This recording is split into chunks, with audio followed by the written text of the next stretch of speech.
Welcome to the PC Perspective Podcast. Tonight is episode 218. We are recording this live on September 12th, 2012. I'm Josh Walrath. I'm Jeremy Hellstrom. I'm Alan Malventano. And I'm Scott Michaud. As you can well see, Ryan is not here tonight. I'm in charge, and therefore everything will be burned down in very short order. We also have Scott on today. He's covering a few articles of interest, and Ryan should be back next week unless, of course, he gets a really hot date in San Francisco at IDF. I'm sure his wife would be quite pleased. But anyway, you can get a hold of us at 1-888-38-PC-PER if you want to leave us a message. Tell us how much you like Scott's hair or my lack thereof. You can also email us at podcast@pcper.com. You can find the recordings of these here podcasts at pcper.com/podcast. They're usually up a day or so after we record them. Always nice to see a couple of years back how I looked, which was essentially the same, and Alan was still skinny. You can follow us on Twitter at twitter.com/RyanStrout or twitter.com/PCPer. I can also be followed on Twitter at twitter.com/JoshDWalrath. And you don't want to know what the D stands for. But you know, we've got a pretty big podcast coming on tonight. As you well know, a few things happened this week. Two major ones, IDF. We got our first look at Haswell. And of course today, when Ken was sitting on the fence with Alan, Wow. making googly eyes to each other and talking about A6 processors and the iPhone 5. Alan? Huh? Yeah. You don't What? have any great. You still No, look not really. dazed. Did you watch the live blog? That's not a Once it days, was Josh. all- That's after. I looked at it when it was all over. Paper? Unlike Ken, I was not watching it like as each line appeared on the screen. Sorry. I see. Well, anyway, let's head into the week of reviews. We got quite a bit of stuff tonight, so we got to get cracking. This week, Gigabyte was able to drop one of their Taiwanese technical marketing guys. Oddly enough, he looked like he was either American or Canadian. Those are often interchangeable, as we will know, except Jeremy has the long, flowing hair and tattoos, and I have neither. But moving along, they talked about the Gigabyte G77X, well, Z77X UP7, which is their new high-end board. I didn't know. Did you want to take this, Scott, or? Yep. Let us know what you thought? First thing is he's probably American if you go by our metric. He doesn't have a beard and he has shorter hair, so that would not make him Canadian. But Obviously anyway, so the Gigabyte came on to show off two motherboards. The main feature that they were showing was the enhanced power. I can't remember the term for it, but the parts of the motherboard that supply power to the processor. The power phases. There's like 39 of them plus 3. I don't know. Yep. And they were able to shrink them down onto a single chip as opposed to several discrete chips, with the intention of having them consume less power, having them transfer power more efficiently as opposed to just removing it as heat. As we're going to see later on in the podcast and the news articles, there is a lot of concern about having heat just because, I mean, if you are cooling mostly the processor or any discrete part, then you may not be cooling the portion that connects it together. So if the motherboard, where it transfers power to the processor, gets too hot, it could just, up and kill itself or cause the processor to downclock or whatever. So there's two ways of solving the heat problem. The one is cooling it, and the other one is making it more efficient. And Gigabyte's major push with these motherboards was about making it more efficient. You guys have any more thing to say about that, or? Yeah, it's a neat motherboard. One, it's pretty extensive. They have a PLX chip on there, so you can either, because it's a Z77 motherboard, all the PCI Express lanes come from the processor now. It only has, 16 or, 16 plus 4. And you can divide that 16 into 2 by 8 to do either SLI or Crossfire. Well, this board has this separate PLX chip that connects to the 16 lanes directly from the processor and then distributes it to 4 different PEG slots or PCI Express graphics slots or PCIe 16X, whatever you want to call it. And you can have upwards of 4X Crossfire or SLI. And you do get a small latency bump by using that. So they say if you're using a single card, they do have a separate black slot on there that goes directly to the CPU. Get a little bit better performance, a little bit less latency, but still, it's a pretty hefty product, and they're aiming for a lower price point. So even though it's got all these power phases, it's pretty cool running. It's got a bunch of SATA 6 drives ports, also a lot of USB 3.0. It doesn't have any Thunderbolt, and apparently because of this is why the reason why is that Gigabyte just wanted to keep the price low, and right now Thunderbolt is a very premium product that so far very few people really use. I mean, if you really need Thunderbolt, you're probably not looking at this really heavily overclockable motherboard from Gigabyte that has garish black and orange colors all about it. But if you're an enthusiast who just wants to have a good, solid motherboard that can overclock well, has the ability to expand up to 4-card GPU type applications, then this is nice. It comes at a price point that's not, it's not the EVGA SR1. Is that what it is, Jeremy? SRX right now. The It's brand what? new X79 is the SRX. The SRX. And how much is that monster? 300 and change or so. I thought it was more than that. Well, just give me a second here to bring up the last price. I think it's Yeah. about right. I think it's between 300 and 350. Okay, Mind but you, anyway, once you this put is, the this is processor on the it, lower 200s, and it's an enthusiast-aimed product that has plenty of Oh, features. sorry, in it's there for pretty much 650. everybody. Yeah, I was gonna say it's six plus bones. Yeah.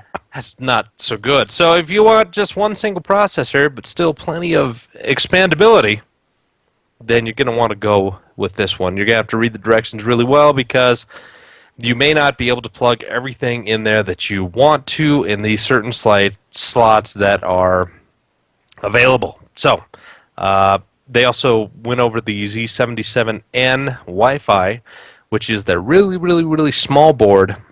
Small.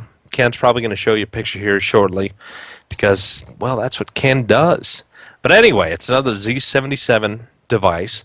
It is not an extreme product in terms of overclocking. I mean, it's going to be basic in terms of where you can take it. This is more for the person who wants to have an HTPC machine, who's going to have a very small file server. It's got all of the products on there, like Wi-Fi, Gigabit, Gigi, Ethernet, anything you could probably need for a basic machine that is not going to produce a lot of heat. It's going to have integrated graphics running. It does have a single PEG slot, so you could put dedicated graphics in there, but it's it's not for those who are wanting to get the most out of their processor, memory, or any other components. It's just very small. It's relatively inexpensive. It is feature packed for the price, and it's an interesting design. I don't know if what you had thought of that one, Scott. Well, it's like with everything. When you start getting to, what TV do you want to buy, what camera do you want to buy, what laptop, what component, what motherboard, whatever, it always comes down to a list of features, and you have to constantly make a list of features you want. Let's say these are features you want, these are features you don't. You want to find a device that has all these features and as few of these features as possible, because when you start adding features you don't want, that's either going to increase cost or sacrifice another feature, which you may or may not want. A good example is when people ask me which TV is best, LCD or plasma or whatever, which has the best picture quality, what's the best picture quality TV in general. I tell them front projector, because that's why movie theaters spend millions of dollars on them, and the screen and the room around it. the thing is, you're always going to be sacrificing something. It's going to be a Lightroom or Darkroom. Well, in this case, do you want Thunderbolt? If you want Thunderbolt, that's a deal breaker. If you don't want Thunderbolt, well, then you're going to save a little bit of money, or you might get a different feature you may not otherwise get. So that's the way it always works with whatever you get. In this case, the difference between these two guys, well, one of the major differences is size. I want to have something very, very small. I want to fit it in, a home theater case or something. Well, if you want to do that, then you need to focus on that feature. You might be sacrificing other things, right? Sacrifices must be made, Scott. That's what General Eisenhower, I think, told us, or might have been MacArthur.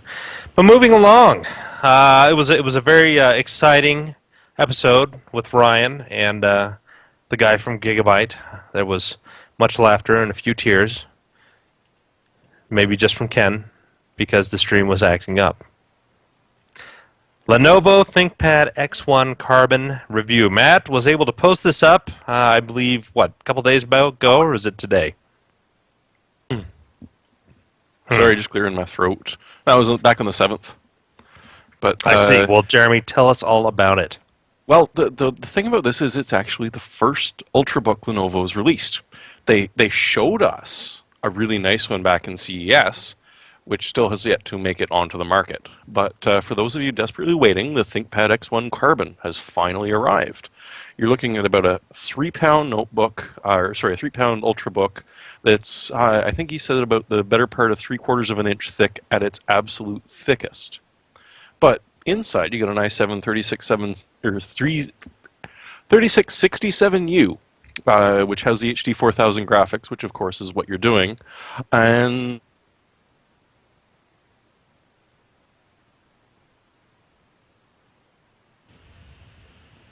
I think we lost Jeremy. Did we he lost me. die? He froze. Froze, Border Patrol. bud. The Border Patrol got his packets. Damn it. That means I'm Did anybody else read the damn review? Watch out, Scott. They're coming for you next. Ultrabooks. No. Well, you know what? Who cares about Intel Ultrabooks? Because you know what? We have not heard anything about them whatsoever. No, for years. I mean they're not anywhere. Nobody has. No, any they're never Intel- talking about it. Nobody at has IDF, Intel Ultrabooks anywhere. Computex, Comdex. Okay, Comdex, not so much, but CES. Look at the size of that book. This is my new Ultrabook. Yeah, you can't stop talking about. Josh finally I got a can't phone. stop talking about it. You or know, you rubbing could have got myself like with. just one of those clamshell. Oh, cell phone. Mm. Anyway, well, that was great timing, wasn't it? it was. What else can you tell us about the X1 Carbon review? I don't know. I'm worried that I'm giving away secrets. Maybe I'll get cut off again. We'll try it. Give it a go. So, as I was just cut off there, I was going to say that they went with a SanDisk SSD, 128 gig. In theory, to keep the costs down, but either way, you're still going to get a nice SSD experience. The benchmarks he ran sort of showed that it was a little bit slower than some of the others on the market right now, but on the other hand, it's still going to feel rather nice. The one thing that the one thing that Matt wasn't that impressed with the screen. It's a 14-inch display, 1600 by 900, but from what he says, the dot pitch on it is horrible. So he could, if he looked at it concentrating, see that sort of mesh effect that you get from a couple of feet away. He said in the end it didn't really matter too much because as soon as you let your eyes unfocus and don't really concentrate on it, it was perfectly Kind of fine. like one of those 3D And- posters. 3 posters? Do you remember those 3D posters? Oh, yes. Yes. Yes. If you were to cross your eyes that way, not only would you be able to see straight The through the penguin. monitor, you'd come Yeah. to realize it's not an IPS panel, which honestly is kind of getting to be a deal breaker nowadays. People are just so used to seeing IPS panels on all mobile devices, so to see a TN on this was a little bit disappointing for them. On the other hand, the keyboard was utterly brilliant. In fact, he says it was a great keyboard for any laptop, period, not just an Ultrabook. So, hey, it's a little bit of a balance. Of course, you're going to do an Ultrabook. It's got to be ultra thin, and so you got to cut out the ports. In this case, I guess they cut down on the screen to make it a little bit less expensive, went with a less expensive SSD to try and keep the price around $1,000, which I have to double check, but I do not think that they managed. But regardless, in the end, he says, this is a very decent a very decent notebook, Ultrabook, which gets a gold award. And for those of you that really like the Lenovo look and feel, so it's still got that sort of soft black exterior to it, it's a really good idea. On the other hand, if you're not really big on Lenovo, you want a really good screen, you're not so big on the battery life, which was not horrible, but not terribly impressive for this, go for the HP NV14, go for one of the more expensive models. But if you really like the ThinkPads, this is your first chance to go and grab a ThinkPad branded Ultrabook. Worth checking out. Outstanding. And for anyone paying attention to silent video, I'm going to make sure Jeremy stays in line. Okay. Thank you, Scott. The next thing, a little article I whipped out today. Need I really say more? Nope. Please don't okay. say anything more you whipped out. Apple, they had a small announcement today. And in that small announcement, they had an even smaller announcement. They announced the new SoC called the A6. This is a brand new product designed by Apple, and it is in fact one of the first of the ARM Cortex A15 processors to actually hit the market. It was kind of a surprise. Not many people were expecting this. And it turned out to be a little bit more interesting, and probably one of the more interesting things that Apple talked about today. Their Cortex A15. This is a dual-core chip, and basically they kind of let us in on a few things. It's twice as fast processor-wise, and it's twice as fast graphics-wise as the previous, A5, which was fabricated in both 45 nanometer and 32 nanometer. I took a bunch of these things and some other stuff and mixed it all in and talked to some other industry people and came up with a few conclusions.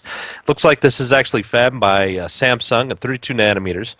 It's going to be an A15. Now, the A15, Cortex A15 is going to be clocked in between like 1 gigahertz and 2 gigahertz. Now, 2 gigahertz max, you're talking about a tablet-sized product that can handle the heat dissipation. It's got the larger battery to handle the larger power draw.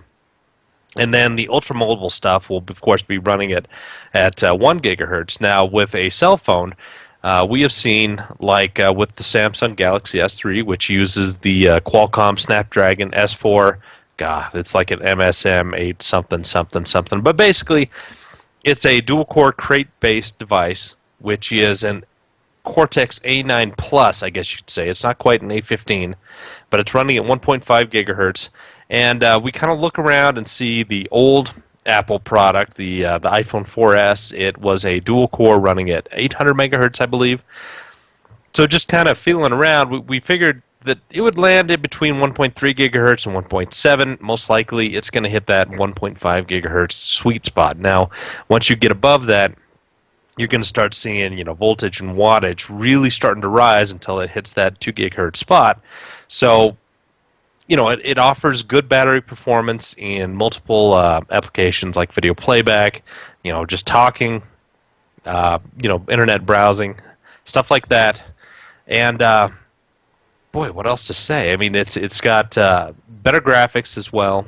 I believe that it's running the PowerVR SGX 543 MP4, which is almost exactly the same, well, it is exactly the same graphics processor that is used in the iPad 3, but in the iPad 3, well, even though we're not supposed to call it that, that was a 45 nanometer product. Well, they've shrunk that all down to 32 nanometer, and so it's a lot more manageable in terms of power consumption, and it's still got good performance. So it's going to be probably one of the more powerful SoCs on the market for a while until we see some quad-core A15s hitting the market around Q1 of 2013, as well as some of the newer graphics parts coming out, like PowerVR has their Generation 6 products, which are codenamed Rogue.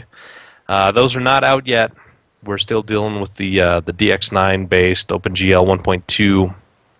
I think no 2.1 that we have with these generation of products. Now, overall it looks good. It's not going to really break the bank in terms of power consumption, and battery life is going to be a positive. It's going to be a whole lot quicker than the previous generation, both in just 3D applications and 2D applications, browsing stuff, moving stuff around, executing applications. These are all going to be very, very positive things. So if you want to get more detail on that, go ahead and read the article. I go into a whole lot more history about what has happened before, who they're competing with, what the competition is actually using, and you can get a lot of good stuff out of there. Actually, And of course, it's written open- about as well as Gone with the Wind, because I'm just that kind of writer. But again, considering Actually, how long it's- the A9's been around, the A15 is going to be everywhere. Oh yeah. And actually, for Very true. correction, it's OpenGL ES 2.1, which is similar to DirectX 10-ish. Sort of. But yes. Yeah. Yeah. This whole extensible features in OpenGL just screws everybody up. Oh, yeah. And now we Because, get to go into IDF OpenGL. coverage. The reason why Fearless Leader is no longer with us for this week. The big news out of there, of course, was Haswell. They showed off Haswell for the first time. Now, Haswell is the talk, I believe, of the 22 nanometer generation. This is the product that's coming after Ivy Bridge.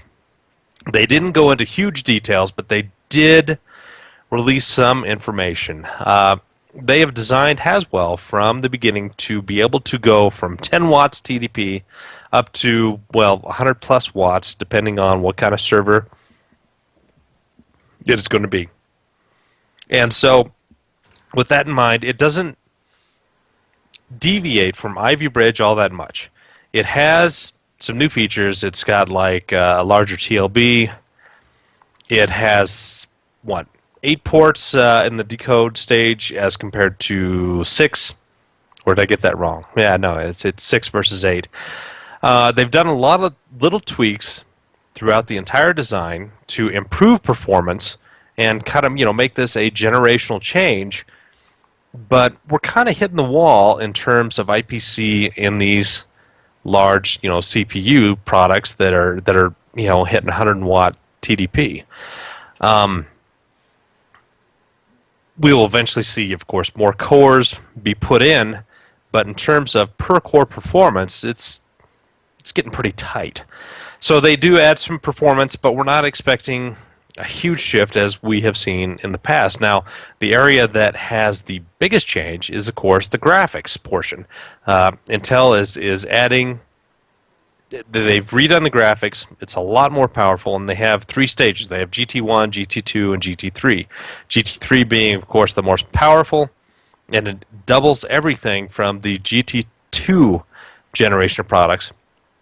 And they've got all kinds of interesting stuff in there. It's it's a total rework of their entire graphics technology. It's not quite what we expect to see with the next generation of Steamroller, which integrates GCN, which is AMD's graphics core next. But this is going to be a significant bump for Intel. They're really starting to pay attention to graphics technology, and it's going to have I can't remember the exact name, Crystalwell technology, where it essentially takes a lower speed DDR3 die and connects it with a 512-bit bus directly to the graphics portion, so you have this huge amount of actual bandwidth running directly to the GPU with a very, very low latency piece of memory up to like 128 megs in size. And this is going to be a pretty significant boost in overall performance. Now, this is going to depend on what manufacturers want, like Dell's and Acer's and who else, but this is an option using the Haswell CPUs. So it's still going to be a 22 nanometer product. Brian goes into a whole lot more detail, but we're not going to see a huge jump in CPU performance, but we are going to see a very big jump in graphics performance from this integrated graphics part. Now, of course, the question in everybody's mind is, will Intel continue to increase spending on software and driver support, because these products still are not great as compared to the competition now, as well as is looking to pull even more market share from the discrete notebook graphics and the standard PC from both AMD and NVIDIA with this part. And they're going to do seemingly a pretty good job now, even though AMD is keeping up in terms of graphics and is somewhat lagging behind in CPU. It's still going to take, some market share from discrete graphics, because these graphics are going to just be good enough. They've added a bunch of video encoding and decoding improvements. They've kind of gone the way of what AMD has done with Trinity, and their UVD3, I believe, is what they're on now. So, as well as it's going to be what looks to be a very good product. They've got it running. It's going to be in the second half of 2003, so up until that point, we're still going to be having a lot of Ivy Bridge, some SBE, Ivy Bridge E is going to come out, and all those things are going to come to fruition for the happiness and prosperity of all. They Well, I know that added Haswell is going to sell very well.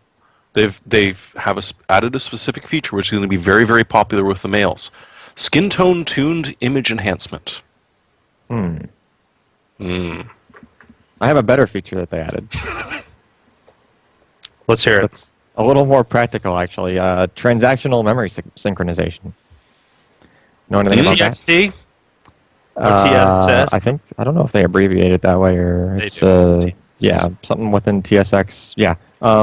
Basically, it just has to do with you have multiple threads executing, dealing with the same section of memory, and usually you would have to have one CPU or one thread would just have to sort of wait. Basically, you have to do things in a row in order, and with the extra command set, I guess if you implement it properly, so this is something you have to code in. It's not something that just happens on its own. But it's much more efficient, basically. You can have multiple threads, multiple cores dealing with the same regions of memory without too much of that conflict, too much of that one thread waiting on another kind of stuff going on. So it's like a multi-thread memory management aware command set, whatever you want to call it. Gotcha. But yeah, read his article, click the links, poke around on some of the advertisements, feed us all the monies. All the monies. But anyway. All the monies there ever were. And speaking of monies, we would like to take this time and thank MSI Computers for sponsoring our podcast and for flying Ryan's butt out of here. The all-new Z77 M-Power mainboard from MSI is poised to change the overclocking game. Every Z77 M-Power board will have a factory 24-hour military-class burn-in test completed before shipping. Additionally, performance-optimized features such as Go-To BIOS, Multi-BIOS 2, V-checkpoints, Bluetooth 3.0, and onboard Wi-Fi allow users convenience and total system control over their overclocking and gaming experience. This is the new endurance champion, Z77 M-Power from MSI. Our own Alex Chan, their own Alex Chan, giving us the lowdown of what they're offering. We've never heard of external GPUs, ever. It's never been talked about. And Ever. it's always been successful. Well, Am it's I been wrong talked about here? a bunch. It's not been sold a bunch. It's not been available for purchase a bunch. I can't really think of almost any situation. I mean, there's a couple that come up here and there, but looks like Lucid is trying their hardest to get in the game. So Lucid has been known, obviously, for their multi-GPU technology and other And technologies. really poor that, rendered female avatars for their products. Yes, Yeah. they do, but they're also known for software which kind of gets between the video card and Windows and lets them do some interesting things. The main one was being able to attach multiple video cards together that are not matched and combine their horsepower. They also did several other things like being able to have a game running in one computer and play it on another and things like that. This time what they're planning on doing is they're trying to get between the video card that they can put in a box and have it attached to the wall, go through Thunderbolt and attach it to a computer through Thunderbolt, and have it just add to, like, appear as a video card and add to your performance, or take over performance. I'm not sure if they do their adding thing on that part, but they might eventually. There's a couple of things they need to do for that. There's been already a bunch of PCI Express to Thunderbolt docks, but they aren't there for driver support. Well, Lucid seems to be taking care of that themselves. One of the things they really promote on that video is that if for some reason you accidentally disconnect it, you're not going to have a massive blue screen. You're just going to have the application that requires the GPU just stop working, kick you back to desktop, and then you can plug it in again, or if you intended to unplug it, then just keep working without the GPU.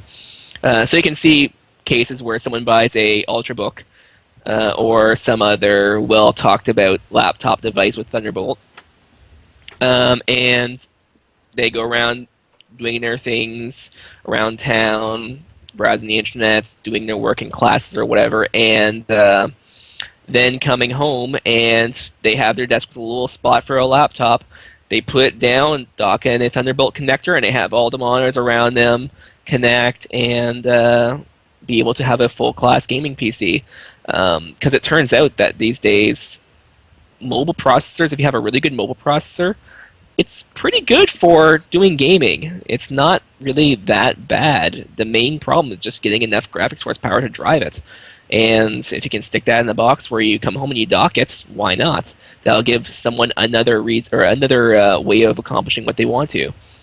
Could you say that again? Come on home, slip it in to the dock, and what? Yep. Anyway, Wow. Work it. we best Work move it. on. I- Intel, after quite some time of reading a lot of enthusiast blogs, have dipped their servers in mineral oil, and not just the interns. Alan, take it away. There's actually not a whole heck of a lot to talk about on this one. They basically are trying that same kind of thing, right? They have They're dipping just oil as using- an intern? no, you're just yeah. They have and they have plenty of interns too. They probably have a Someone's gotta Kindle, upgrade it. Barbie.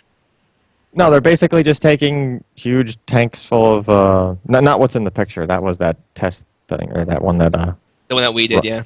yeah, the one that Ryan grabbed for to dip cannon, I guess, or something.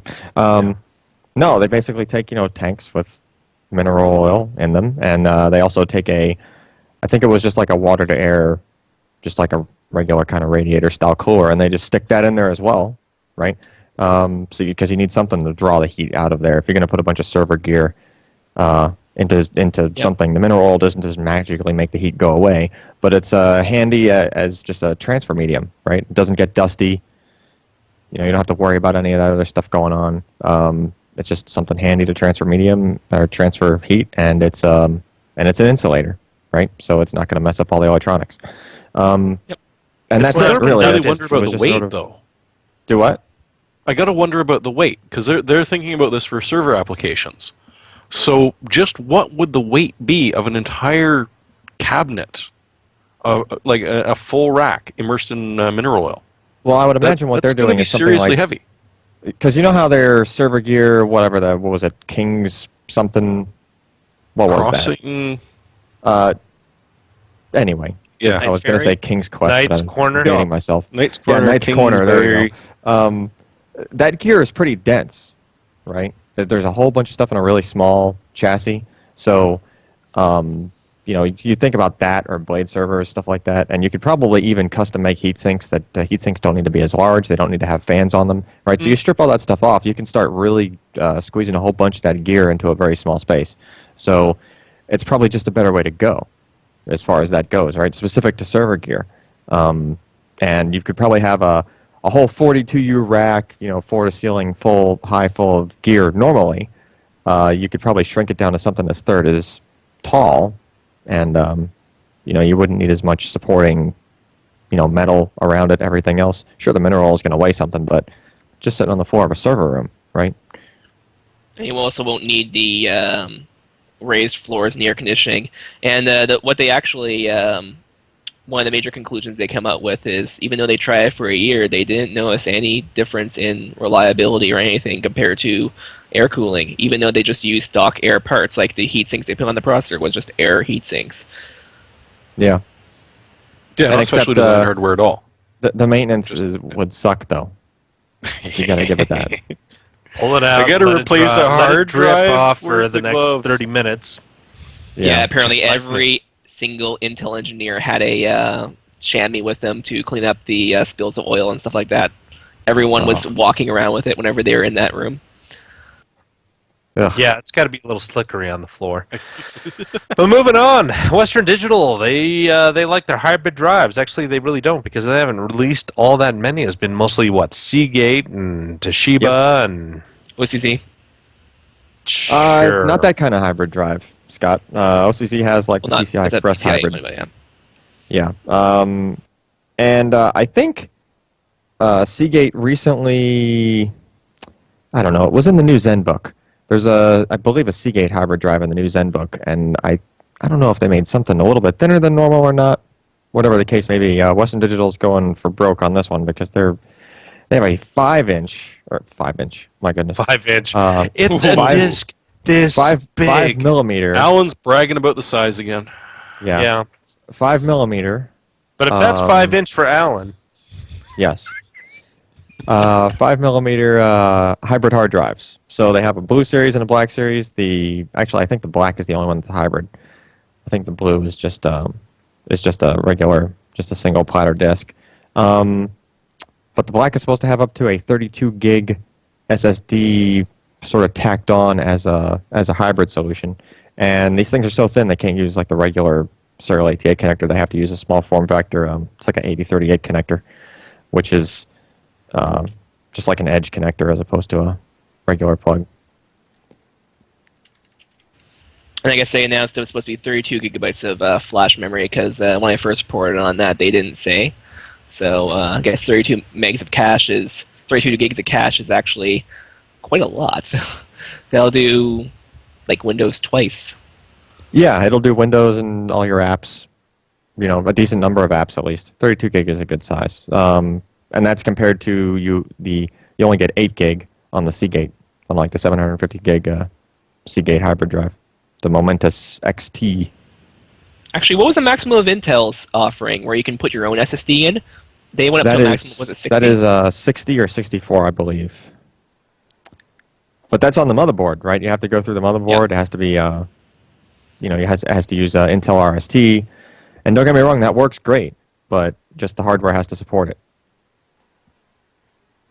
very nice. So look forward to it for new Ultrabooks. Because that word just doesn't leave. Never goes away. AMD Steamroller, die shrink without the shrunk die. Jeremy, take it away since you wrote this one up. I did. I must have been distracted at the time.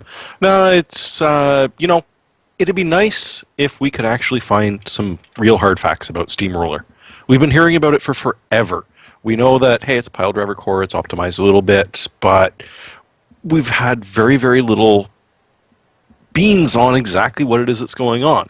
But one thing that someone named Charlie did pick up on, which could be interesting, is, as Josh had mentioned in his, the Bulldozer core has been shrunk considerably by the use of a high-density library.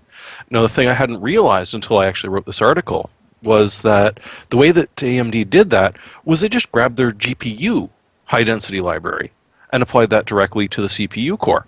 So, they didn't actually have to pay for anything. This technology already exists, and boom, we're getting a 30% shrink with this high-density library. So it looks like a win-win situation. AMD is not going to have to spend a lot of time redesigning the process to be able to bring this out, which was one thing that implied earlier is, it's a refined bulldozer, but, it's not changed much, but it'll be really easy to just polish the corners and trim down all of the little rough edges that it's got. So apparently this is how they're doing it, is by applying their pre-existing GPU libraries to it. So hopefully this will bring down the price of these new processors a little bit from what you'd usually see the launch point being at, and hopefully it'll bring up AMD's bottom line just a little bit. And hopefully if there's anything else they do, they'll actually release it at some point instead of letting us have to wait for leaks. Or in Steamroller's case, years. Yeah. Okay, maybe one. But anyhow, Firefox, not only are they in your browser and email, but apparently they're wanting to be a bit of an OS. Scott. Yeah, so Firefox recently put on their official YouTube channel. They took a phone that looks like it was a developer phone from I think it's ZTI or whatever it was. It's Z something. I can't remember that phone name. And they put their own Linux-based operating system on it. It was based off the Boot to Gecko project, which is sort of like Google Chrome's Chrome OS, in where it boots directly to the web browser. But once it gets to the web browser, I guess it then has. It seems like they have the entire operating system programmed as HTML5. So they built an entire operating system from the ground up and have it sit on mobile phones. They say they're going to be targeting the very, very low budget market. As it stands right now, it looks a bit like a Android or WebOS style interface. So it looks like it still has a long way to go, which they don't really have a whole lot of time for. But they actually are entering their own entry, I guess, into the mobile OS market. I think that's a good thing because we've seen some mobile OSs just kind of go down the tubes. What, HP killed? Who did they buy? WebOS? They bought WebOS from Palm. Actually, they bought all of Palm. And who's Symbian? Who was Symbian? Symbian? Symbian? Symbian was no. what do they call it? Symbian. Symbian. Nokia. Oh, well, that explains a few things. Doesn't it? Yes. So it's good to have another group actively developing for this, and hopefully, they'll earn some market share, and they'll push the iOS and Android guys in a direction that is positive for all. Now, See Now sounds like We Now, but it has nothing to do with NVIDIA or Urine. But it's also an AMD investment. Now, we've seen the crashing and burning of OnLive, and the rebirth of that by destroying everything and then selling the remains to an investor. And there was much rejoicing. Yeah, apparently. Even though you've got Gaikai, right? Don't you, Alan? I do. Gaikai? It works pretty well, actually. And that's all you can say under your NDA. Unfortunately, yeah. I'm probably stressing it anyway. even So at that OnLive, rate. of course, made a lot of noise in the past, and they made a lot of noise towards our boss, Ryan, who posted some things that they didn't really want out. Kind of like Kyle with the Phantom console, but not quite as bad. Not as many legal battles involved, but still. They wanted him to take down some stuff because, he reported his experiences, and he wasn't part of the NDA program. But anyway, See Now is kind of along those same lines, except they're not providing any hardware for this whatsoever. What they're doing is the software platform. And so essentially they've developed this platform. They've developed it for certain sets of hardware. They have it so that it actually runs on Radeons. And it's efficient enough so that while OnLive was essentially needing a single server for a single streaming session for a gamer, each one of their Blade servers can handle up to 8 people in certain configurations and with certain games. And so this is apparently a little bit more efficient, but they're not wanting to get into the hardware business. So they are licensing out the software technology in these platforms to other manufacturers. And AMD, of course, is now throwing in some money as they see that this is a decent business plan, and they have a pretty good belief in it. And I think that this isn't so much fractionalizing the market, it's giving a little bit better options for people who are in certain geographic areas, because the big problem with OnLive was that they had to have servers all around the world if they really wanted a global presence. Even if they only wanted to work in the US, they had to have servers all around the stinking country. So See Now is doing this a little bit different. They're promising a little bit better efficiency. And, they got some fairly strong backing. Anybody else want to say something about this? Yep. So basically, the difference. Well, what would have made OnLive successful is if they would have gotten deals with the cable carriers. I know they had some investment in some European, I think it was Orange or something like that, invested a little bit into them. But the idea I think they were trying to go for was that they would have in all the cable companies, local offices have a set of servers for that one municipality or whatever the offering would be, and then they would kind of scale from there. So you would see video games possibly even be, let's say you buy Comcast. Do you want your gaming package provided by OnLive? Okay, so you order that and you have it, the box attached to your TV or whatever you happen to do it with. If they would have been able to get that and have the cable companies foot the bill for the colo and all that stuff, it could have been successful. And if they go through the licensing model, then that if the C goes through the licensing model, they could have that same thing happen as well.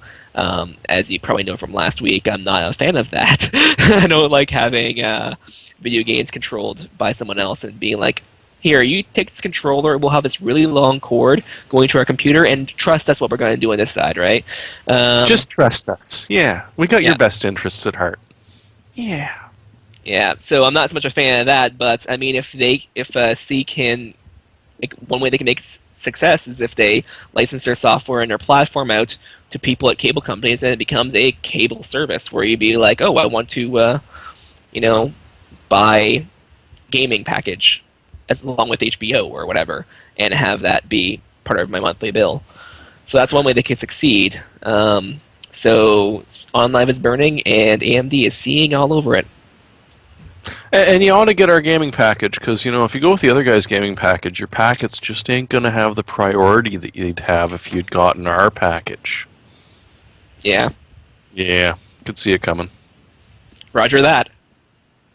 Oh, Jeremy, you and your packets, they need to be kept to themselves. Well, I got to keep In them small clean. I got to boxes. make it across the border. Yeah, somehow. Valve, they've got a big picture mode for Steam. Apparently, this is something that they've been working on, and it's for large screen TV. So instead of having to squint really hard at a TV, we have the chance to do things large. Anyone read this one by Tim? I didn't, because I never game on my TV. I only scream at my children when they are gaming on the TV. You've never found yourself saying, gee, the resolution on this monitor is just too high. I want to drop it back down to something a lot smaller and at the same time make it much bigger? Yes, I remember doing Yeah. that at 640 by 480 on a 19-inch monitor, and it was fantastic. But on the other hand, hey, it's an interesting answer to what we were just talking about with the cloud gaming. Because, hey, you've got Steam, you're sitting on the couch, you're bored, you don't want to watch a movie. Well, why not just fire up Steam on the TV? Have some fun. And now that they've got the apps, you could actually do some work on your TV while you're sitting there on the couch.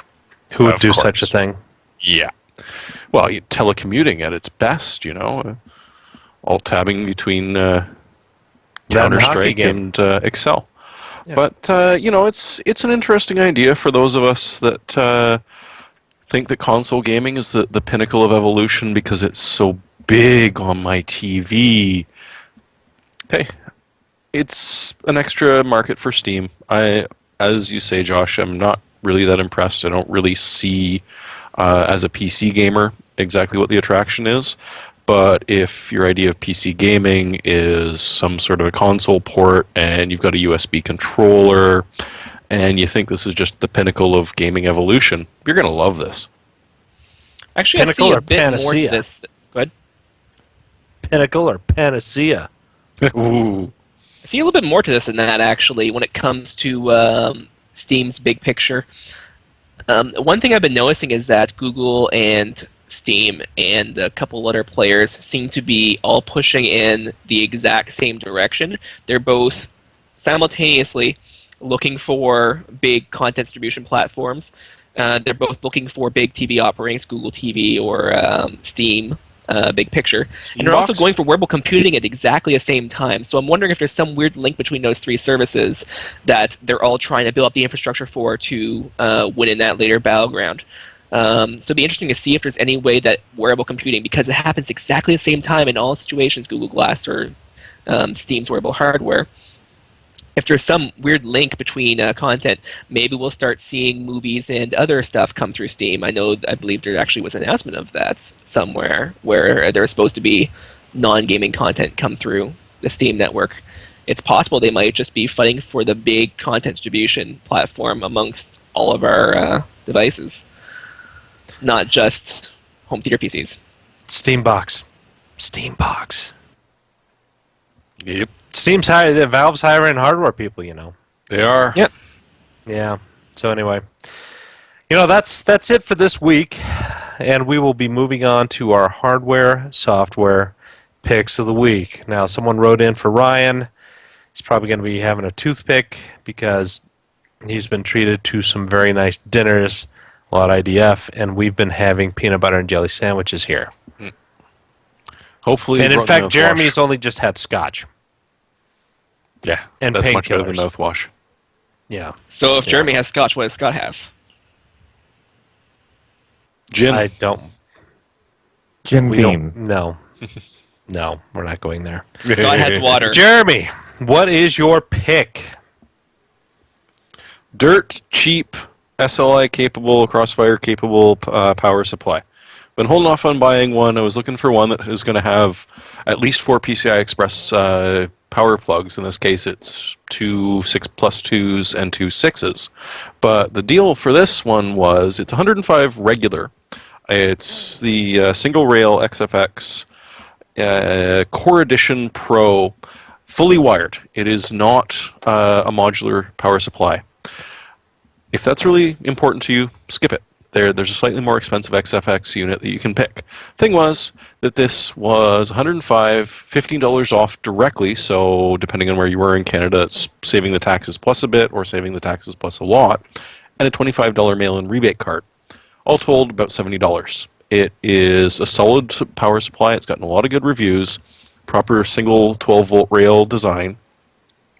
It's been quite happy powering my system for about a week now.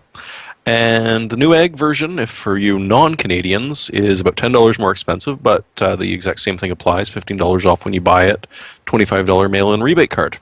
So, hey, if you're looking to upgrade or thinking about upgrading in the future to a double GPU system, it's worth a shot. It's a great deal. Outstanding. For my pick, I knew that the stinking Galaxy S3s could do HDMI out at 1080p, but of course it doesn't have an HDMI connector on it. It just has the one USB 1 and power, until of course you realize that you can buy an adapter for this darn thing. And so I picked one of the adapters that apparently works with the Galaxy S3, even though it says Galaxy S2.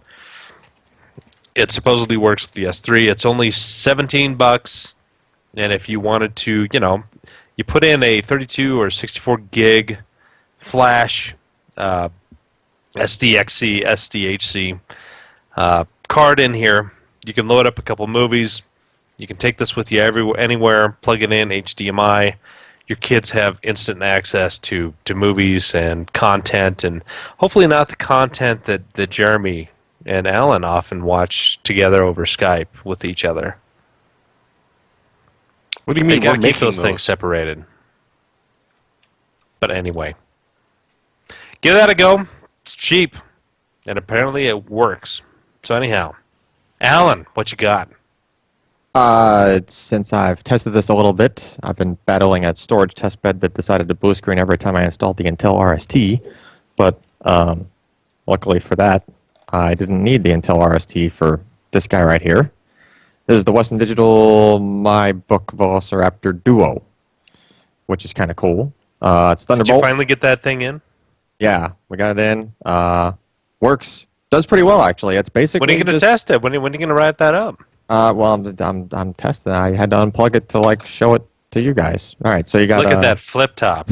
Yeah, the top flips, and then it's got this like industrial kind of cage deal, and you unscrew the screw there, and you pop that top part open, and then you can pull the drives out. So it's basically just a pair of Velociraptor 1 terabyte drives just sitting side by side, and there's just a small RAID chipset in there. And the RAID does not appear to be the bottleneck from anything that I can see. It's basically as if you just had two 1 terabyte Velociraptors in either a RAID 0 or a RAID 1, depending on how you configure it. You can go either way.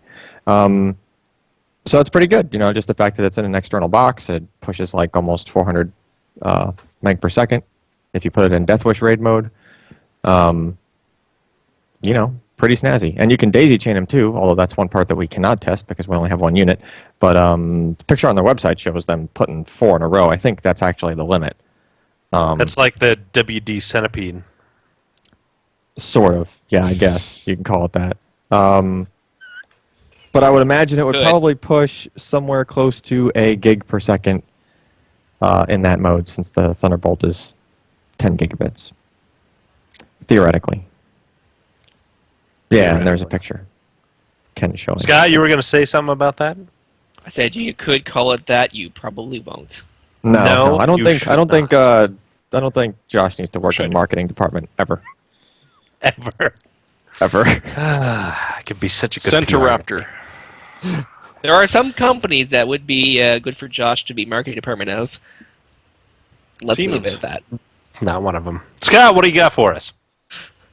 After that Siemens joke.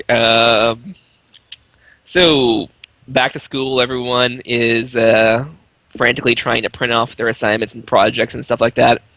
And they all try to find out what inkjet printer is going to be cheapest dollar per page and all that stuff. And they only print black and white. Just get a laser printer. Sometimes you can find them for as cheap as under $50 with a laser toner. That's probably good for 1,000 pages. And while the cartridges are expensive, they're going to be per page so much more than a DeskJet printer. You're going to be racking your brains deciding between a Canon or an HP or I guess not Lexmark anymore. But you can just get a laser all along. I mean, if you want to do color, you want a scanner or something like that, then that's when the prices just explode. As a matter of fact, it's usually better off to get a black and white laser and a color inkjet with a scanner if you want a scanning function. And if you want to print black or a bit of color, then you can have the inkjet for that. But I know that I had a big copier laser printer, and I was in teacher's college, and my sister's a teacher, and we were going through pages constantly, and we were able to go through save quite a bit per year on printing because, I mean, we buy boxes of reams of papers, and don't make a joke about that. And we were able to just go through it, and sorry, lost my train of thought here. But before that, I had a laser printer for first of all before we switched it off, and I just connected it for 3 years, just because we had the other one only to have 2. And when the first one left, I just hooked up the same laser printer, 3 years old, plugged it in, same toner cartridge, and it just worked. They don't dry out; they're already dry. They're powder, right?